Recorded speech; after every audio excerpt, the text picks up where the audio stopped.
Hello, मैं चेतन लाल रेगर, व्याख्याता समाजशास्त्र, राजकीय महाविद्यालय शाहपुरा, जिला भीलवाड़ा। मैं आज आपको BA पार्ट 3 के सेकंड प्रश्न पत्र में धर्म एवं जादू नामक अध्याय के अंतर्गत धर्म संबंधी जो सिद्धांत समाजशास्त्र में दिए हैं उनके अंतर्गत फ्रेजर का जो सिद्धांत है उसके बारे में चर्चा करूँगा। इस कालांश से पूर्व, इस वीडियो से पूर्व मैंने धर्म के जो कुछ सिद्धांत, मानववाद, जीवित सत्तावाद, प्रकृतिवाद के सिद्धांतों के बारे में चर्चा की थी। आज हम फ्रेजर का जो सिद्धांत है कि उन्होंने अपने सिद्धांत में किस प्रकार धर्म उत्पत्ति के बारे में बताया, उस पर चर्चा करेंगे। तो अंग्रेज के मानवशास्त्रियों में स्कॉटलैंड निवासी थे फ्रेजर, जो कि टाइलर के उत्तराधिकारी माने जाते थे। इन्होंने धर्म एवं जादू संबंधी जो विचार है इन्होंने अपनी पुस्तक द गोल्डन बो में प्रकट किए थे। इन्होंने मैकक्लेलन एवं रॉबर्टसन स्मिथ द्वारा जैसे विचारकों से भी प्रभावित थे।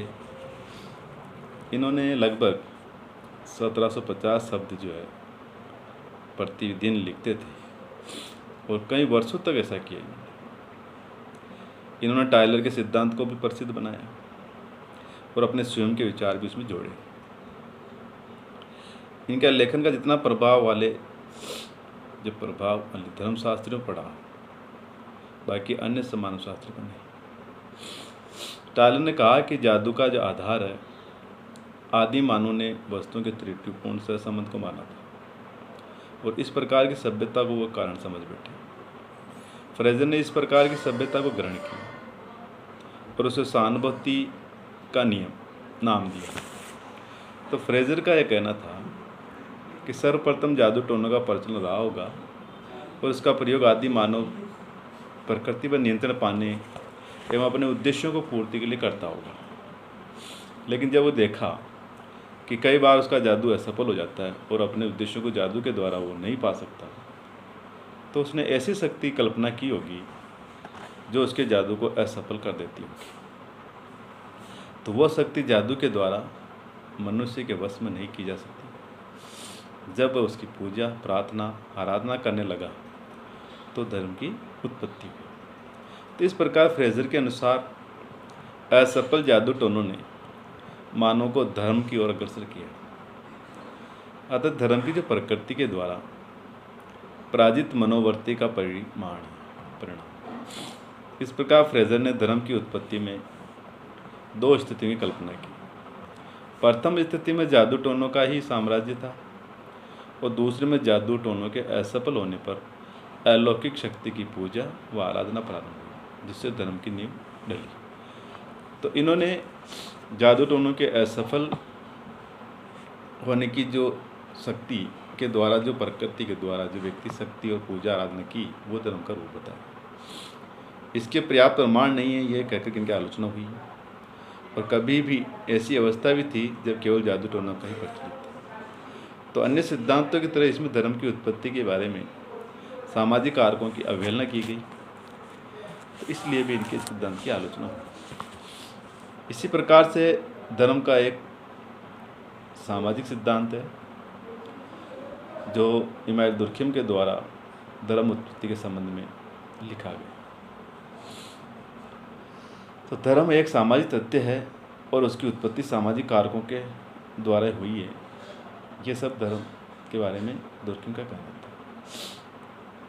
अब तक के सभी सिद्धांत में सामाजिक कारकों की अवहेलना की गई, लेकिन दुर्खिम ने अपनी पुस्तक the elementary forms of religious life में धर्म की प्रकृति, उत्पत्ति, प्रभाव आदि के बारे में विस्तृत विवेचना की। उसने समाज को देवता माना और कहा कि धर्म सामूहिक चेतना का प्रतीक है। और उन्होंने लिखा कि आदि मानव इतना बुद्धिमान नहीं था कि वह प्राकृतिक व अलौकिक घटनाओं को उसी रूप में समझ पाता जिस रूप में इस सिद्धांत के प्रतिपादकों ने समझा। धर्म कोई इतनी सरल वस्तु भी नहीं है कि उसे प्रतिध्वनि, परछाई, स्वप्न, मृत्यु आदि अनुभव के आधार पर ही समझा जा सके। धर्म का वास्तविक आधार तो स्वयं समाज है इसीलिए वह लिखता है कि स्वर्ग का साम्राज्य एक महामंडित समाज है। दुर्खिम के अपने गुरु फस्टेल डी कॉलेज जस का भी प्रभाव पड़ा था, जिसने अपनी पुस्तक द एशियन सिटी में यह तर्क दिया था कि यूनानी और रोमन धर्मों का विकास उनके सामाजिक संगठन के विकास के साथ साथ हो। पहले परिवार अपने पूर्वजों की पूजा करता था, नगरों के उदय का साथ सामुदायिक अनुष्ठान होने लगे। तो इस संबंध में दुर्खिम का यह कहना था, व्यक्ति का व्यक्तिगत जीवन आमोद प्रमोद पूर्ण एवं आकर्षक नहीं था, परंतु जब वह सामूहिक जीवन में सम्मिलित होता तो जीवन में सरलता आ जाती और विशेष सुख का अनुभव होने लगता। तो दुर्खिम ने विश्वासों एवं अनुष्ठानों को धर्म में शामिल किया और विश्वास के दो प्रकार बताए उन्होंने, पवित्र विश्वास और अपवित्र विश्वास। तो पवित्र का संबंध धर्म से जोड़ा, जबकि अपवित्र का जो संबंध उन्होंने जादू से जोड़ा। परंतु इसका यह मतलब नहीं है कि प्रत्येक पवित्र वस्तु का संबंध जो है धर्म से ही हो। पवित्र वस्तुएं समाज और सामूहिक चेतना की प्रतिनिधि हैं। तो पवित्र को अपवित्र से दूर रखने के लिए विभिन्न संस्कारों, उत्सवों, आचरणों को जन्म दिया, जिसके पीछे संपूर्ण समूह था, यानी कि समाज की शक्ति और स्वीकृति थी। दूसरे शब्दों में कहें तो यह विधि विधान एवं विश्वास जो है समाज की सामूहिक सत्ता एवं चेतना के प्रतिनिधि है। इसलिए व्यक्ति उनके सामने झुकता है, उससे डरता भी है और उसके अनुरूप आचरण भी करता है। इसका कारण यह है कि व्यक्तिगत शक्ति की तुलना में समूह की शक्ति महान है और यही धर्म की नींव के रूप में माना गया, यहीं से धर्म की नींव पड़ी। तो इसके विचारों के समर्थन में दुर्खिम ने ऑस्ट्रेलिया की अरुंटा जनजाति का उदाहरण दिया और उन्होंने कहा कि आदिम लोगों को धार्मिक अनुभव सामूहिक उत्तेजना के कारण हुए। एक गोत्र के सदस्य त्यौहार और उत्सव मनाने के लिए एकत्रित होते हैं और सभी सदस्यों के एक स्थान पर एकत्रीकरण से सामूहिक चेतना का निर्माण होता है, जो कि व्यक्तिगत चेतना से भिन्न होती है।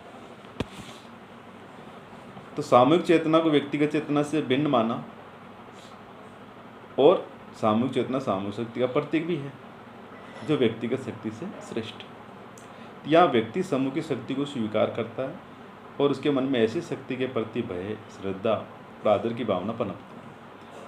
तो उसके लिए यह समाज ही धार्मिक पूजा का प्रतीक बन जाता है। तो इस प्रकार व्यक्तिगत जीवन एवं सामूहिक जीवन के भेद नहीं, मनुष्यों को समाज की शक्ति का अनुभव कराया और इसी शक्ति को वह ईश्वर समझने लगा। इसी प्रकार टोटमवाद के बारे में भी इनका कहना था कि पवित्र और अपवित्र को समझने के लिए इन्होंने टोटमवाद का सहारा लिया। यद्यपि टोटम को धर्म की उत्पत्ति के लिए उत्तरदायी मानने वाले कई अन्य विद्वान भी थे, जिनमें मैकलेनन था, लुबोक था, टॉयलर था, स्पेंसर था, फ्रेजर फ्रॉइड, रॉबर्टसन स्मिथ आदि थे। फ्रायड ने 1913 में टोटम एंड टेबू नामक पुस्तक में अपना सिद्धांत भी प्रस्तुत किया था। दुर्खिम ने भी इसे अपने सिद्धांत में सहायक और आवश्यक तत्व के रूप में स्वीकार किया और कहा कि ऑस्ट्रेलिया की अरुंटा जनजाति सबसे आदिम जनजाति है, उसमें टोटमवाद प्रचलित है और टोटमवाद ही समस्त धर्मों का प्रारंभिक स्तर रहा है। दूसरी गलती उन्होंने कहा कि वह टोटमवाद को इस प्रकार स्पष्ट करता है कि टोटमवाद नैतिक कर्तव्यों और मौलिक विश्वासों का वह समूह है जिनके द्वारा समूह, समाज, पशु, पौधों, अन्य प्राकृतिक वस्तुओं के बीच एक पवित्र और अलौकिक संबंध स्थापित हो जाता है। आदिवासी तो ये मानते हैं कि टोटम में अलौकिक शक्ति का निकास है, जो उसके सामाजिक जीवन को कंट्रोल करती है। और टोटम से संबंधित जो विभिन्न धारणाएं हैं, विश्वास है, ये विश्वास है संगठन को इन्होंने टोटमवाद कहा। तो दुर्खिम ने टोटमवाद की कुछ विशेषताएं बताई थी। पहली विशेषता टोटमवाद की इन्होंने ये कही थी कि एक गोत्र का एक टोटम होता है, जिसके साथ गोत्र के सभी सदस्य अपना पवित्र संबंध समझते मानते हैं। दूसरा, गोत्र के सदस्य ये विश्वास करते हैं कि उनका टोटम संकट में है, उनकी रक्षा करता है, भविष्यवाणी करता है, चेतावनी देता है। ऐसा करने के लिए वे स्वप्न में आकर कोई बात कह देता है, यदि पशु है तो उसकी विशिष्ट बोली किसी घटना का पूर्व संकेत है। तीसरा, टोटम पवित्र है, अतः उसे मारना या हानि पहुंचाना साधारणतः पाप माना गया। चौथी आलोचना विशेषता यह थी कि टोटम के प्रति आदर की भावना होने के कारण उसकी मृत्यु पर शोक प्रकट किया जाता है। यदि वह कोई पशु है तो त्योहारों एवं विशेष अवसरों पर उसकी खाल पहनी जाती, उसके चित्र पर लगाए, चित्र घर में लगाए जाते, शरीर पर गुदवाए जाते। पांचवी विशेषता, टोटम संबंधी नियमों का उल्लंघन करने वालों की सामाजिक निंदा की जाती है और नियमों का पालन करने वालों को सम्मान भी दिया जाता है। छठी विशेषता यह बताया कि टोटम सामूहिक प्रतिनिधित्व का प्रतीक है, एक गोत्र के सदस्यों को नैतिक बंधन में बांधता है। तो किस प्रकार से टोटम को इस धर्म का उत्पत्ति का आधार और सामूहिक प्रतिनिधित्व का प्रतीक माना। तो धर्म का संबंध व्यक्तिगत जीवन में न होकर सामूहिक जीवन से है, जबकि जादू का जो संबंध है वो व्यक्तिगत जीवन। तो इस प्रकार से धर्म का सामाजिक सिद्धांत के अंतर्गत दुर्खिम ने टोटमवाद भी बताया और उसकी कुछ विशेषताएं भी बताई। फिर भी इसके सिद्धांत की कुल आलोचना हुई कि इन्होंने धर्म और टोटम को एक ही मानने की गलती की। पहली आलोचना, पवित्र और अपवित्र में भेद के आधार पर धर्म को स्पष्ट नहीं किया जा सकता। दूसरी गलती, आधुनिक वैज्ञानिक खोजों ने यह स्पष्ट कर दिया कि सामूहिक चेतना या मस्तिष्क जैसी कोई चीज ही नहीं होती। तो इस तरह से भी आलोचना हुई। चौथी आलोचना यह कहकर कि दुर्खिम ने अपने सिद्धांत में समाज को आवश्यकता से अधिक महत्व दिया। पांचवी आलोचना, धर्म की उत्पत्ति सामूहिक आधार पर नहीं हुई है, बल्कि मेलिनोव्स्की ने अपने अध्ययन द्वारा स्पष्ट भी किया था कि आदिम जातियों में कई व्यक्तिगत अनुभवों एवं आधारों ने धर्म को जन्म दिया। चौथी आलोचना ये हुई। छठी, कि टोटम में पूजा का सदा धार्मिक महत्व नहीं होता, आर्थिक महत्व भी होता है।